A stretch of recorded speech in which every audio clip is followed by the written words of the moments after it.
A ghost story that sounds completely unbelievable but is entirely true. I'll go first. This is like my third or fourth attempt recording this, and I'm gonna get it right, and I'm gonna fucking remember everything, and I'm gonna tell it in order this time. I'm gonna do it. Okay, let's start off with me being born. Okay, we're gonna start with me being born. From the ages of as early as I can remember until 10, I would have night terrors. Night terrors, not nightmares where something would get me and I would shoot out of my sleep and I would cry a little bit like a little kid. No, night terrors.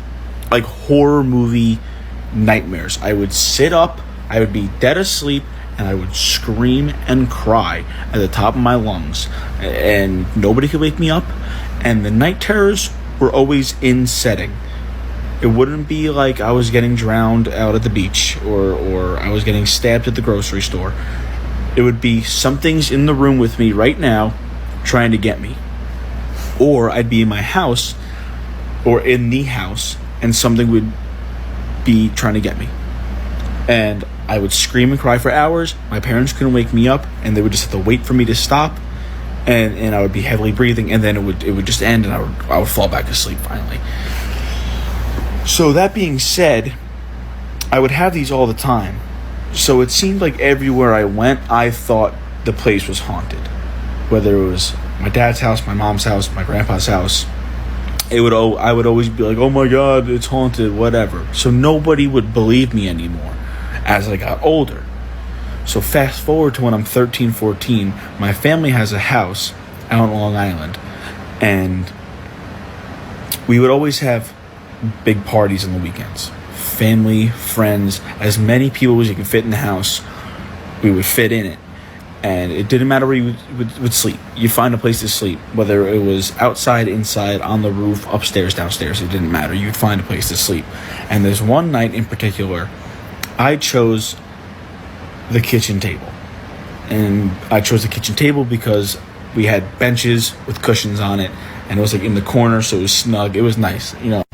All right, I completely forgot I lost my train of thought, so we're going to try that again. Okay. So, yeah, it was snug. It was a good spot to sleep. And at the kitchen table was here, and there was a basement door, and the basement door opened up pretty much to the kitchen table. It was, you walk out of the basement door, it's right to the right. It's right there. So that's where I'm sleeping.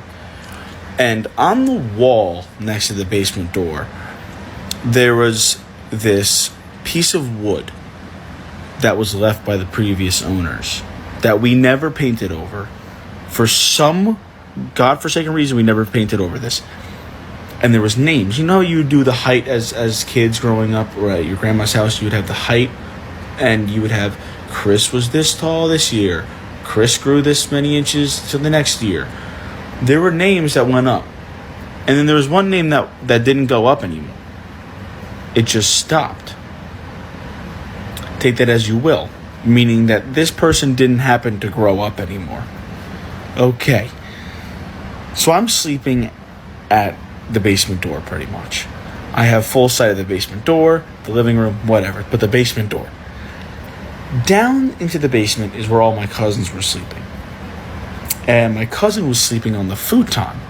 And the futon room, the door to the futon room, was the foot of the steps. So you walk out of her room, up the stairs, that's where I was sleeping. So I'm asleep.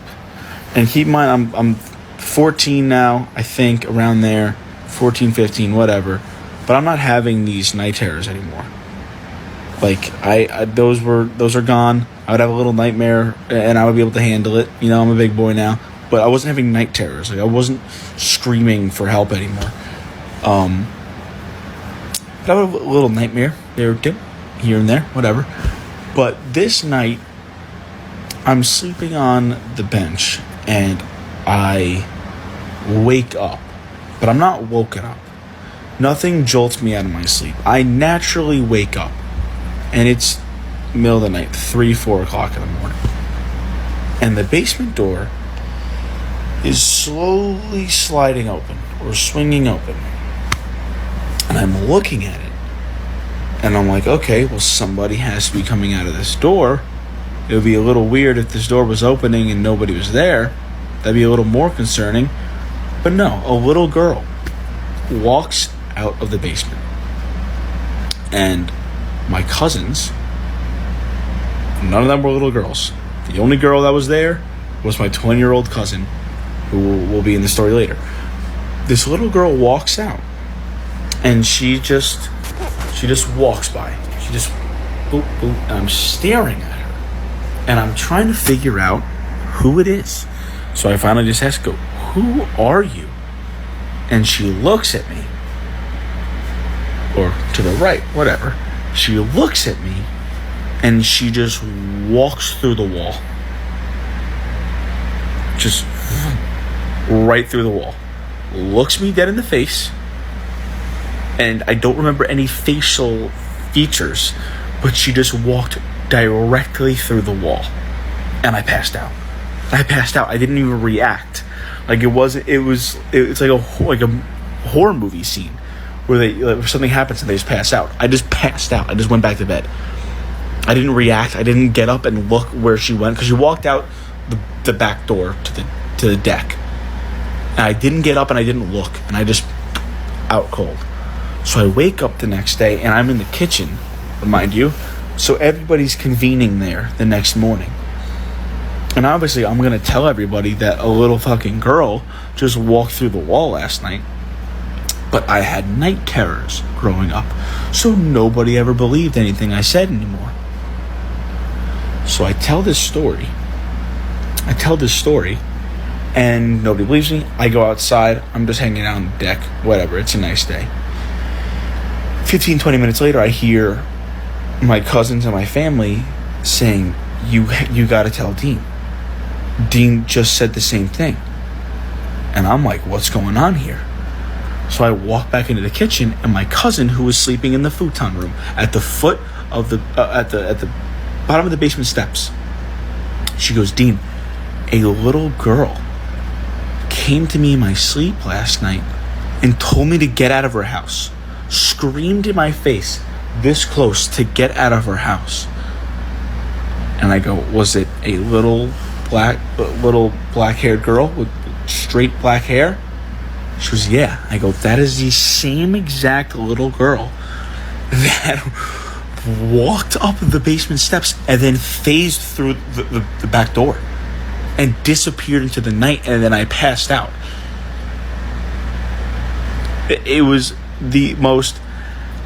great, because my entire life I've been telling stories about ghost shit and nobody ever believed me, and it was the only time in my life that somebody backed me up.